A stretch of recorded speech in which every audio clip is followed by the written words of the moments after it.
Be sure to follow us on TikTok at MysticSage1 for daily anime content.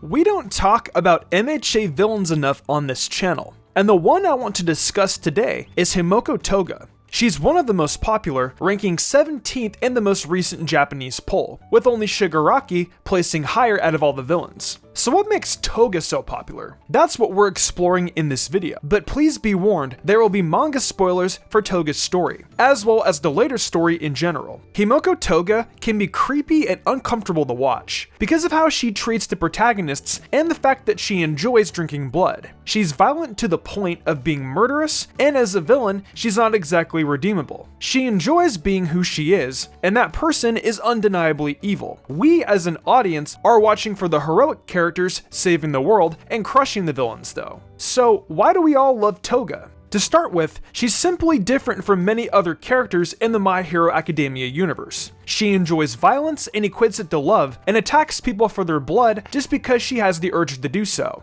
The majority of the other villains at least have another motive to their violence, such as Stain wanting to rid the world of false heroes, or Dabi wanting revenge on his family. So a villain like Toga, who's just out here vibing, that's refreshing in its own twisted way. Toga's quirk is also interesting, although her persona is built around it like all of the other side characters. Her transform quirk is also a fresh take on the concept of vampirism. While traditional vampires need to drink blood to survive, Toga drinks blood to transform into a copy of her victim. She says that doing so makes her feel closer to that person, and she treats it as an act of love. This power also means that she can show up at any time without us expecting her, so she has the ability to throw a surprise into the story. People are fascinated by gross things, like pimple popping and gory horror movies, so Toga's quirk might fall into this category too. Drinking blood is objectively disgusting, but a character who does so is compelling because it's so alien to us. In much the same way, we find cannibalism horrifying, and yet continue to enjoy Hannibal Lecter stories.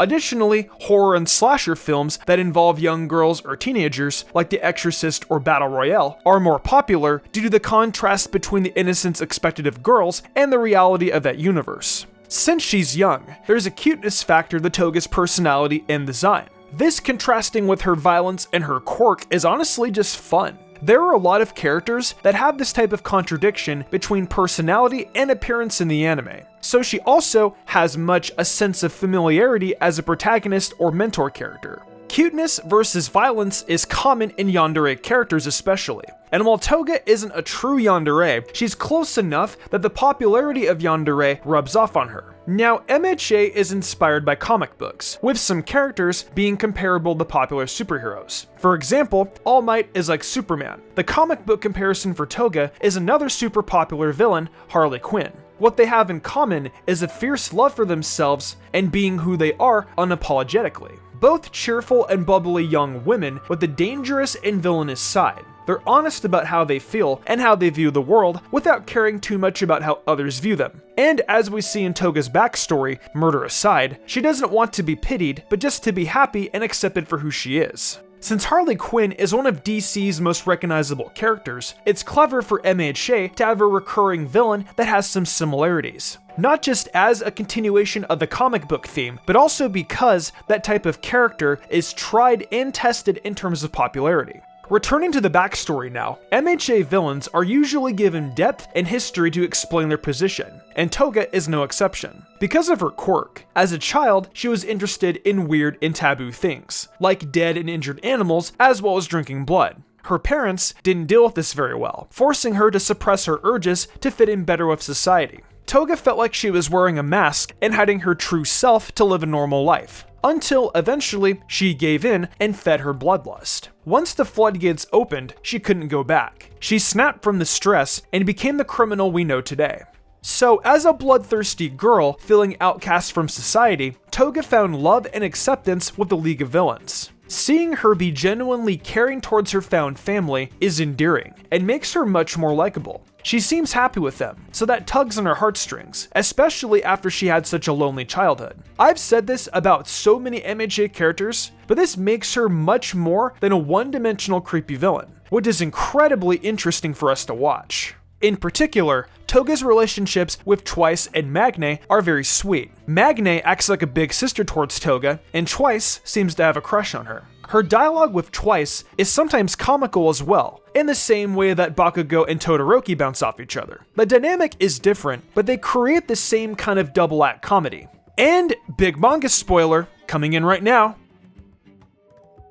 Following Twice's death, Toga's personality totally changes. She's devastated, so it's even more clear how close the two of them were. Magne also gets killed by Overhaul. This causes Toga to work towards taking him down and going against the Yakuza. Her dedication to her friends over obeying the more powerful villain shows that she does have her own moral compass. And since friendship is an important theme, not just in MHA, but shonen anime in general, it makes her more appealing to us as an audience. Overall, she's a skilled opponent to our protagonists. After Twice's death, she rampaged and killed a bunch of heroes, cementing her as a genuine threat. Toga is not just a creepy, cute, recurring character. She's a villain worth counting among the most powerful and dangerous in the series. Not only can she take people by surprise through her quirk, but she's also learned how to copy quirks along with appearance. To her, this is her body giving her a way of getting closer to those she loves. But as a power, it's an even stronger version of Monama's copy, because she can now become a near-perfect double of whoever's blood she drinks. Character growth is fun to watch, even if it's in a more negative direction. So the development of Toga's power is pretty cool to see. It makes us wonder who else has powers they're either hiding or haven't discovered yet, adding even more interest and mystery to the recurring villains especially. How will she use her growing power to affect the story going forward?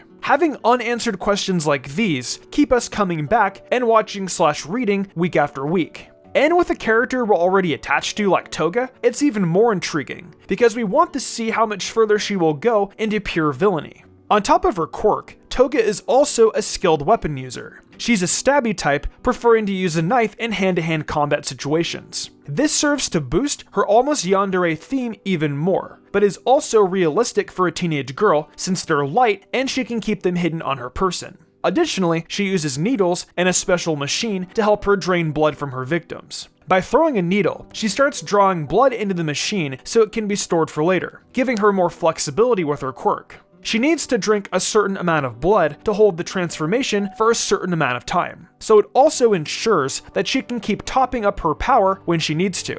Finally, Toga is made more interesting by being positioned as a narrative contrast to Ochako in particular. Ochako is popular for being a kind-hearted main character, with a round and innocent expression and a cute crush on Midoriya. On the contrary, Toga has a sharper and messier look and acts as a twisted version of a love rival. Her feelings for Deku seem more intense and less innocent, considering she wants to kill him. There's also the fact that they both admire him. Ochako wants to become like him, because he's a competent and gifted hero in training. But the flip side of that is Toga, who literally wants to become him through the use of her quirk, because she likes how he looks covered in cuts and bruises. Toga's version of love is pretty uncomfortable for us to watch, but it's a strong parallel for Ochako's pure-hearted feelings. Emphasizing the hero's goodness with the villain's depravity is a storytelling method as old as time, and the discomfort this contrast provides is once again interesting to the audience, because it's another layer and another different element to the story. That rounds up all I want to say about Himiko Toga. She's a fascinating and complex villain who uses some solid conventions and references to create a character that's both new and familiar. Now it's your turn. Why do you love Toga? Or are you one of those rare fans that finds her more unlikable? Leave a comment and let me know. I'm always interested to see everyone's different opinions. Anyways, thanks for watching, and come back soon for more MHA content and anime content. Before the video closes out, I just want to thank you so much for your support during this month of July. I'm uploading every day, and with all the different anime I'm covering, I know there's a little bit for everyone. Also, if you want a little more Mystic Sage, head on over to TikTok and check us out over there for more fun, bite-sized anime videos. I've also got an Amazon store where I sell tons of Pokemon and anime merch too, so check it out. For real this time though, thanks again for watching. I'm Mystic Sage, and I'll see you tomorrow with more amazing anime content.